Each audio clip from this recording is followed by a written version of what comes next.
ये कहकर शिकारी गिद्ध जंगल की तरफ आता है और जैसे ही वो जंगल में आता है तो उसकी नजर रियो के घोंसले पर पड़ती है, जहाँ रियो का छोटा बच्चा बैठा हुआ था। ये देखकर वो शिकारी नीचे उतरता है और रियो के छोटे बच्चे को लेकर चला जाता है। रियो, अब भी मेरा तो मन नहीं कर रहा जाने का। चलो हम लोग थोड़ी देर और रुक जाते हैं।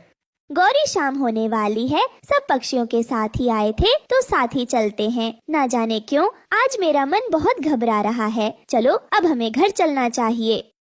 ये कहकर सब पक्षी अपने जंगल की तरफ लौट जाते हैं।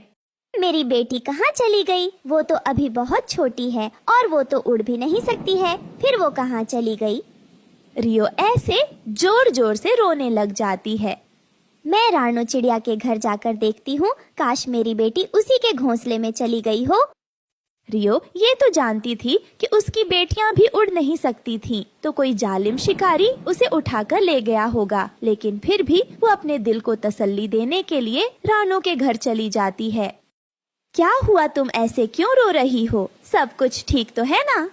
रानो, मेरी बेटी नहीं है घोंसले में। क्या मेरी बेटी तुम्हारी तरफ तो नहीं आ गई? नहीं रियो बहन, यहाँ तो कोई नहीं आया। मेरी बेटी तो सुबह से अकेली ही बैठी है। मम्मा, जब आप लोग भोजन की खोज में गए थे तब मैंने आसमान में एक गिद्ध उड़ता हुआ देखा था। मैं तो उसे देखकर पत्तों में छिप गई थी। फिर तो वो जालिम गिद्ध ही उठाकर ले गया होगा मेरी बेटी को।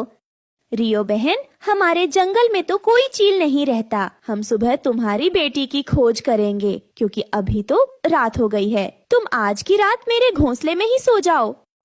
फिर रात भी गहरी हो जाती है। रानो और गुड़िया तो सो जाते हैं, लेकिन रियो तो सारी रात बैठी रोती रहती है।